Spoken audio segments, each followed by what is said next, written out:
Assalamualaikum warahmatullahi wabarakatuh. Top Dabuh merupakan atraksi kebaigusan yang sulit diterima oleh akal sehat, Paken Handut. Untuk mengetahui rahasia di balik doa kebaik Top Dabuh, Dede Ardila bersama channel YouTube Nyakcut SKM menelusuri grup Rapai Raja Guha, Gampung Blang Dalam, Maneng, PD. Atraksi Top Dabuh umumnya menggunakan ilmu khusus doa kebaik. Sirajaun nama hibisi, sirajaun nama dia Allah menimakan temagahi. Tapi kadangkala nasib urung Top Dabuh menggunakan trik sulap.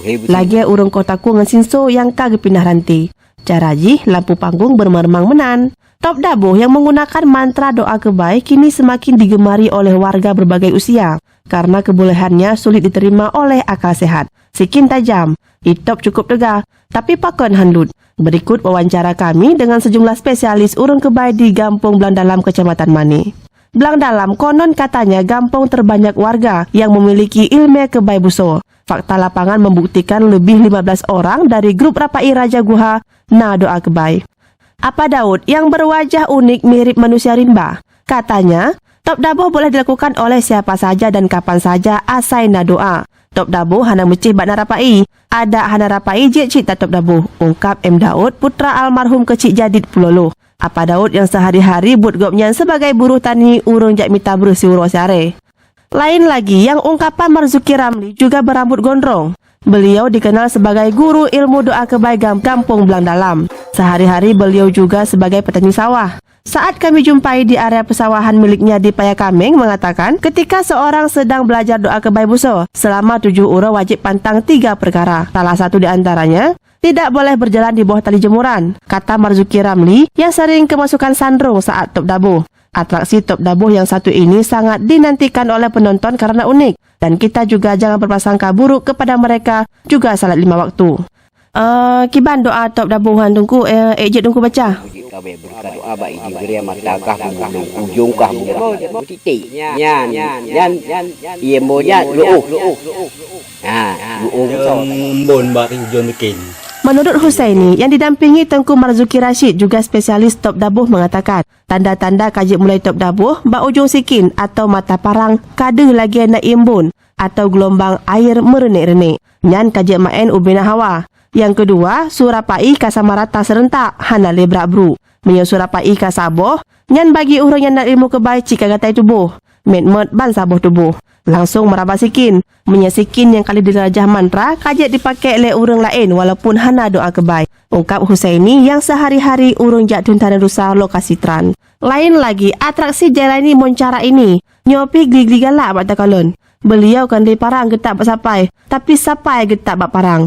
Benar-benar mengerikan hana macam-macam. Demikian juga atraksi yang dilakukan oleh Ruslan yang tak kalah mengerikan. Berani koh lidah dro dan koh takut orang lain.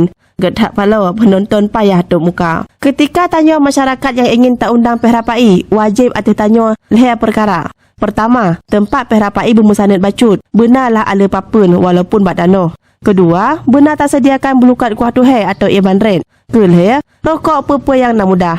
Kesoal biaya hana masalah. Najid hana pi hajid. Asai kana kerokok kaberehnya walaupun hana main juta-juta. Ungkap Apa Saleh, Ketua Grup Rapai Raja Guha. Jumlah anggota Rapai berkisar 15 orang. Mereka mulai tancap gas Pehrapai mulai pos 10 malam sampai pos 5 bengah. Sebelum acara mulai oleh Khalifah butuh watil 20 minit untuk sak redak Rapai ile. Menyerapai kategang supi ka kencang. Yo galam Top Dabuh gumulai. Pasti nak selinga menari ile sesuai irama Rapai. Suk bajelom nyangka di luar kesadaran. Penatuan namun nente hana urusan li karena mata mereka fokus pak ujung sikin. Kade titik imbun nyan bek takun getop dro. Orang lain kajak getop insya-Allah halut. Ungkap Marzuki Rashid yang ahli drop kubur klut. Lebih lanjut Marzuki Ramli mengatakan, tu bau je tikin. Ibak buat tikin. menyana orang berilmu kena kiadat urun Top Dabuh, pasti awal gede pula urunyan. Karena bak ujung sikin kamu lain. Dan meri perasaan ke agak-agak ragu. Inilah sebabnya kenapa pertunjukan rapai di tempat yang agak rawan oleh Ketua Rapai na pemantauan di lingkar panggung sebagai deteksi terhadap pengkhianat. Demikianlah sekelas info rahasia Top Dabuh. Bagi yang ingin mengamalkan doa kebaik harus langsung melalui guru benar penutuh. Baik sagai-sagai mudire. Nyan pesan guru besar Tengku Marzuki Payakameng. Wassalamualaikum warahmatullahi wabarakatuh. Ia mo nyan ulun ka keng doa. Ban dia pai. On siraja on nama hai bisi sira. Ketua takrek.